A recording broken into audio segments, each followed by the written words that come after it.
لیکن یہ بات ماننے کی ہے کہ ہی از ڈٹرمنڈ. جب وہ ایک چیز کہتے ہیں، جیسا کہ انہوں نے رام مندر کا کہا تھا، بابری مسجد کے اوپر انہوں نے آرٹیکل 370 کا کہا ہوا تھا، انہوں نے سرجیکل سٹرائکس کا کہا ہوا تھا، ہر وہ چیز جو کہتے ہیں پھر وہ اس کے اوپر عمل کرتے ہیں. اس میں ایک سینس آف ڈٹرمنیشن ہے. تو یہاں آپ کو اس کو سیریسلی لینا پڑے گا. جب نریندر مودی کہتے ہیں کہ ہم نے ایکشن کرنا ہے تو سیریسلی لینا پڑے گا. انڈیا کی فوج چلانے والے، یعنی بہت بڑی فوج ہے انڈیا کی، پاکستانی فوج سے بہت بڑی ہے، اور بہت بڑا بجٹ ہے ان کا، بہت بڑا ملک ہے ان کا. اور ابھی تک کسی حکومت نے بھارت کی زبان کے ساتھ زبان ملاتے ہوئے پاکستان کی حکومت کی یا اس کی افواج کی مذمت کے اندر کوئی ایک لفظ نہیں بولا. بالکل. لیٹسٹ ڈیولپمنٹس میں دنیا میں اس وقت انڈو پاک یعنی کہ انڈیا اور پاکستان کے بیچ ہونے والی ایسکیلیشن اور اگلے چند گھنٹوں کے اندر انڈیا کی طرف سے پاکستان کے اوپر کیا جانے والا ایکسپیکٹڈ اٹیک. اچھا، اب یہ ہندوستان بہت بڑا ملک ہے، وہاں پہ مثلا 2829 اسٹیٹس ہیں، وہاں پر ایک پوری ایک نیریٹو شیپ ہو رہا ہے جس میں اسٹیٹس کے چیف منسٹر ہیں، اس میں کانگریس کی لیڈرشپ ہے، اس میں بی جے پی کی لیڈرشپ ہے، اس میں دوسری جماعتوں کی لیڈرشپ ہے، اور وہ سارا نیریٹو ایک ڈائریکشن میں جا رہا ہے کہ آپ کو کچھ نہ کچھ سبسٹینٹیو کرنا ہے. آپ اس پہ ہاتھ دھرے نہیں بیٹھ سکتے. کیا پاکستان کے وزیر دفاع کی اتنی اوقات ہے؟ دیکھیں، انڈیا کا وزیر دفاع جو ہے راج ناتھ سنگھ، وہ خود سے الیکشن جیت کر آیا ہے. پاکستانی وزیر دفاع جو ہے وہ نہ 2013 کا الیکشن جیت سکا، نہ 2018 کا، نہ 2024 کا. تینوں مرتبہ وہ جرنیلوں کو ٹیلی فون کر کے ان کی منتیں کر کے، اور خود وہ بتا چکا ہے یہ کوئی ڈھکی چھپی بات نہیں ہے.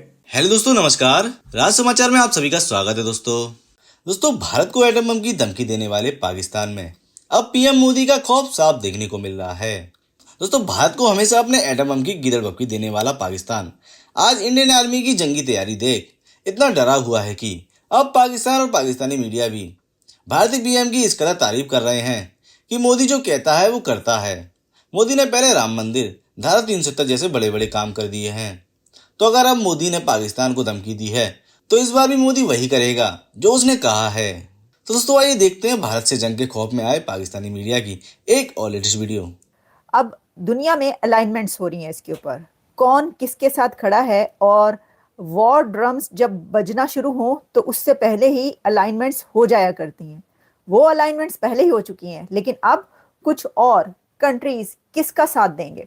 لیکن اسی کے ساتھ ایک بڑی خبر یہ ہے پہلے جس پر بات کیے لیتے ہیں کہ پاکستان میں ایک بڑی ایکسرسائز سامنے آ رہی ہے جس میں پاکستان کی طرف سے ضرب حیدری آپریشن لانچ کیا گیا ہے. ضرب حیدری ایکسرسائز لانچ کی گئی ہے، اور یہ ضرب حیدری ایکسرسائز کہا جا رہا ہے کہ سدرن کمانڈ کی طرف سے جو ہے وہاں پر لانچ کی گئی ہے، جس میں جو بیسز ہیں، سدرن بیسز ہیں وہاں پر، یعنی آپ یہ سمجھ لیں کہ یہ بلوچستان اور کراچی کے ایریاز ہیں. وہ یہ کہتے ہیں کہ ہمارے ساتھ بہت ہو گیا. کبھی ممبئی اسٹاک ایکسچینج ہو جاتا ہے، کبھی اڑی ہو جاتا ہے، کبھی کارگل ہوتا ہے، کبھی پٹھان کوٹ ہوتا ہے، پلوامہ ہو گیا، ممبئی کے اندر دہشت گردی ہو گئی، اور ہم سب کچھ کر کے دیکھ چکے ہیں. ہم نے 2016 میں اڑی کے بعد ہم نے سرجیکل سٹرائک کو گراؤنڈ اٹیک کر کے دیکھ لیا، پلوامہ کے بعد سرجیکل سٹرائک کر کے دیکھ لیا.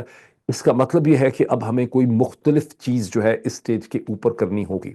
تو اس کے اندر یہ بھی ہے کہ ضرب حیدری میں اس کو کرنے کے لیے، اس ایکسرسائز کے لیے بڑی ہیوی ڈپلائمنٹ کی جا رہی ہے ان ایریاز میں، جیسا میں نے کہا سدرن کمانڈ میں. لیکن اس میں جو ایکوپمنٹ بھیجا جا رہا ہے C-130 اور دوسرے طیاروں کے ذریعے، اس کی بھی بڑی تعداد وہاں پر پہنچ چکی ہے.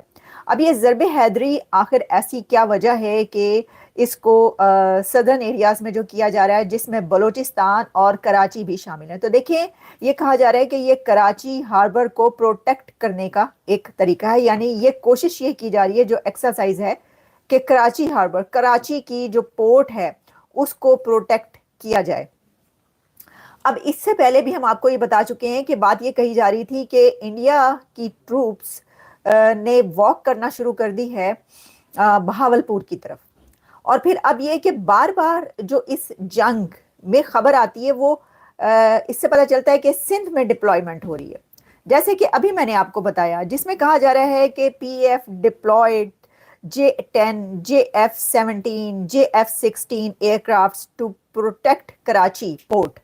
اور صرف یہی نہیں ہے بلکہ اور بھی بہت بڑا اسلحہ جو ہے وہاں پر بھیجا جا رہا ہے، جس میں لانگ رینج اینٹی شپ میزائلز بھی ہیں، اور